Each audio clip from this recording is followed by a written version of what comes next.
Hello everyone. आज है 2 फरवरी और आज इस वीडियो में हम बात करने जा रहे हैं यस बैंक के बारे में। देखिए, यस बैंक के शेयर में धीरे धीरे ही सही लेकिन पिछले 2-3 दिनों से अच्छी खासी रैली हमें देखने को मिली है।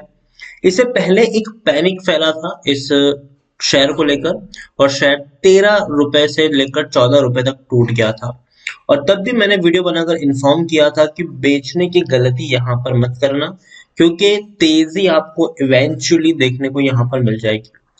आज इस वीडियो में हम बात करेंगे कि 16 रुपए का ये शेयर अभी भी खरीदारी करने के लिहाज से अच्छा है कि नहीं, और जिन्होंने खरीदारी की है उनको यहाँ पर क्या करना चाहिए। तो वीडियो को मैं शुरू करूँ उससे पहले, अगर आपने अभी तक चैनल को सब्सक्राइब नहीं किया है तो प्लीज अभी इसे सब्सक्राइब कर लीजिए, क्योंकि आगे भी बहुत सारे वीडियोस हैं जो आपको काफी ज्यादा हेल्प करेंगे। उसके साथ साथ अगर आपने अभी तक मेरे टेलीग्राम चैनल को सब्सक्राइब नहीं किया तो उसको भी सब्सक्राइब करना मत भूलिएगा, लिंक आपको डिस्क्रिप्शन में मिल जाएगा। तो बात करते हैं यस बैंक की। 16 रुपए 65 पैसे का शेयर है। आज अगर हम देखें तो जरूर मॉर्निंग में गिरावट हमें देखने को मिली थी, लेकिन उसके बाद एक शार्प तेजी देखने को मिली है और अभी भी एक अच्छी रैली के साथ शेयर ट्रेड कर रहा है। पिछले एक महीने में आप देखेंगे तो 7.5% की गिरावट। आप देखिए, शेयर टूट के बिखर रहा था शेयर 15 रुपए तक पहुंचा था, और जिस दिन 15 रुपए तक पहुंचा था उस दिन ये 14 रुपए तक भी पहुंच चुका था। लेकिन उसके बाद अगर हम देखें तो वाकई में एक बढ़िया बाउंस बैक आया है, बढ़िया रिकवरी आई है, जिसने कहीं ना कहीं जो पैनिक था इस शेयर में उसको कम करने का काम किया है। आखिर पैनिक क्यों था? तो पैनिक इसीलिए था कि यस बैंक की जो स्ट्रेस बुक थी वो काफी ज्यादा थी, और काफी सारे जो ब्रोकरेज हाउसेस थे उन्होंने बेचने की रेटिंग दी थी। बहुत सारे ब्रोकरेज हाउस ने बेचने की रेटिंग दी थी। हालांकि यस बैंक ने, अगर हम देखें तो दिसंबर क्वार्टर के जो नतीजे हैं उसको रिपोर्ट किए हैं और उसमें भी 150 करोड़ का मुनाफा कमाया है। लेकिन इसके बावजूद बड़े बड़े ब्रोकरेज हाउस है उन्होंने यहाँ पर इस शेयर को बेचने तक की भी सलाह दे दी थी। तो रीजन सिंपल था इसका कि जो इनका स्ट्रेस लोन है वो काफी ज्यादा बढ़ गया था। यहाँ पर आप देखिए कि यस बैंक के शेयर का जो, अगर हम रेशियो में गिरावट आई है और वो तकरीबन 39.20% हो चुका है। अब यहाँ पर यस बैंक की मैनेजमेंट ने कहा है कि क्वार्टर 3 में बैंक का जो स्ट्रेस्ड पाइपलाइन है वो 18,500 करोड़ रुपए का हो रहा है, जो कि उसके लोन का 11% है। मतलब जो कुल लोन यस बैंक ने बांटे हैं उसका 11% हिस्सा ऐसा है जो कि स्ट्रेस लोन है, मतलब रिकवर अभी नहीं हो रहा है। मतलब कि पैसा दिया है लेकिन रिकवर धीरे धीरे हो रहा है, तेजी से नहीं हो रहा है। और देखिए, यह राशि सितंबर क्वार्टर से करीब 2 गुना है। मतलब सितंबर क्वार्टर में जो स्ट्रेस लोन था उससे डबल हो चुका है दिसंबर में। तो कहीं ना कहीं ये एक नेगेटिव पॉइंट था जिसको लेकर कई सारे ब्रोकरेज हाउस ने यहाँ पर बेचने की सलाह दी थी। जो ब्रोकरेज फर्म आनंद राठी है उन्होंने बेचने की सलाह दी, और जो इसका जो प्राइस का जो टारगेट है वो 14 रुपए तक कर दिया था। इतना ही नहीं, और भी कई सारे ब्रोकरेज हाउसेस है जिसमें से एम की रिसर्च भी है, जिन्होंने भी 11 रुपए का टारगेट प्राइस इसका दिया था और कहा था कि ये जो शेयर है उसमें भयंकर तरीके से गिरावट आ सकती है, और इसीलिए बेचने की रेटिंग भी उन्होंने दे दी थी।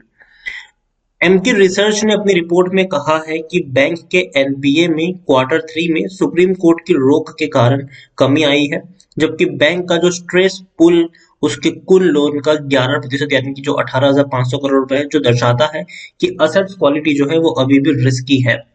मतलब बैंक की जो असेट्स क्वालिटी है वो अभी भी रिस्की है, जो अभी उतनी स्मूथ नहीं है जितनी बताई जा रही है, दर्शाई जा रही है।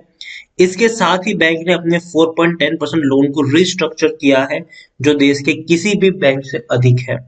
मतलब 11% का जो लोन है वो कह सकते हैं कि स्ट्रेस्ड है, और 4.10% का लोन ऐसा है जिसको इन्होंने रिस्ट्रक्चर किया है, और जो बाकी किसी भी देश की किसी भी बैंक से काफी ज्यादा है। तो कहीं ना कहीं एक नेगेटिव पॉइंट जरूर है, लेकिन फिर भी यस बैंक एक सस्ते प्राइस पर ट्रेड कर रहा है, इसको हमें भूलना नहीं चाहिए। लार्ज कैप शेयर है, 41,500 करोड़ के आसपास का इसका मार्केट कैप है। एनएससी में देखें तो 16 करोड़ से भी ज्यादा का वॉल्यूम ट्रेड हमें देखने को मिल रहा है। बड़ी क्वांटिटी में खरीदारी बिकवाली यहाँ पर हो रही है। इसके अलावा देखिए जो क्वार्टरली रिजल्ट्स भी आए थे वो अच्छे थे, उतने बुरे नहीं थे। हालांकि मैं मानता हूँ कि जो लोन बुक इनकी है वो एक पॉजिटिव नोट पे नहीं है, लेकिन नतीजे जो है वो एवरेजली धीरे धीरे इम्प्रूव हो रहे हैं। दिसंबर क्वार्टर में 150 करोड़ तक का मुनाफा इनको हुआ था, जो पिछले क्वार्टर में 130 करोड़ था, और पिछले साल तो 18,500 करोड़ तक के इनको लॉसेस भी झेलने पड़ गए थे। एक और चीज यहाँ पर यस बैंक में है कि जो इनकी टेक्निकल रेटिंग है वो न्यूट्रल है, और न्यूट्रल होनी भी चाहिए अभी के वक्त में।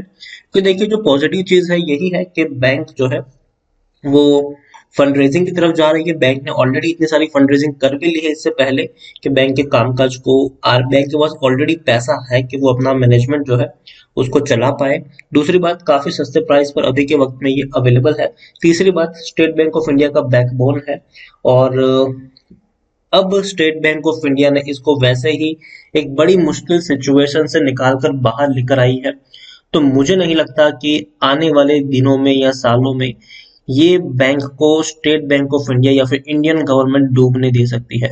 अब ये डूबने वाली बैंक नहीं है, क्योंकि अब ये बैंक में आपको कोई नेगेटिव पॉइंट देखने को नहीं मिलेगा, और अगर मिलता भी है, लोन ज्यादा स्ट्रेस बढ़ भी जाता है, तो इसके बावजूद भी यहाँ पर बड़ी बड़ी फंड रेजिंग करके इसको बचा लिया जाएगा। तो डरने की उतनी बात मुझे नहीं लगती। बैंक डूबने वाला नहीं है, बर्बाद होने वाला नहीं है। हाँ, शेयर प्राइस थोड़ी ऊपर नीचे होगी, लेकिन लॉन्ग टर्म में यहाँ पर भी आपको तेजी ही देखने को मिल जाएगी। एक और चीज यहाँ पर है वो यही है कि पिछले हम काफी वक्त से हमने हमने वो भी देखा, नेगेटिव पॉइंट यहाँ पर देखा कि जो ओमकार ग्रुप है उनका उनको ईडी वालों ने अरेस्ट कर लिया है। और दूसरी बात है कि उसी ग्रुप में यस बैंक का तकरीबन 450 करोड़ रुपए फंसा हुआ है। तो वो भी एक नेगेटिव पॉइंट है कि भैया यस बैंक के कुछ ऐसे लोन्स हैं जो ऐसे ऐसे लोगों को बांटे गए जो अभी भी रिकवर नहीं हो रहे, लेकिन जो पुरानी लोन बुक है वो भी हमें यहाँ पर भूलना नहीं चाहिए। जो पुरानी लोन बुक है वो स्ट्रेस है, और वो आने वाले दिनों में थोड़ी सी स्ट्रेस रहेगी।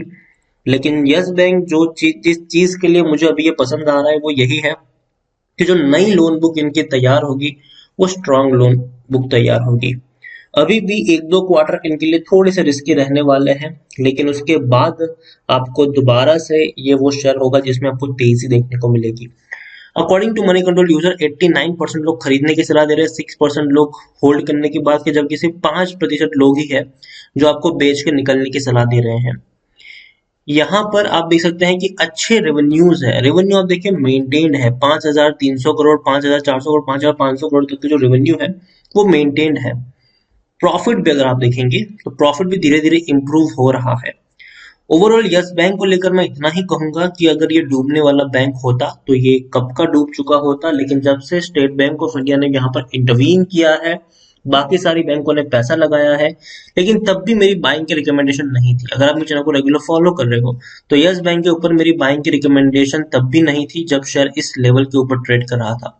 ठीक है, 395 से गिरकर बहुत नीचे आया, लेकिन मैंने खरीदारी करने की सलाह आपको तब दी जब बैंक ने अपनी दूसरी बड़ी फंडरेजिंग करी 15,000 करोड़ की एफपीओ के द्वारा। और एफपीओ में जब शायद 26 रुपए के ऊपर ट्रेड करा था, तब उन्होंने ऑफर किया 12 से 13 रुपए का प्राइस।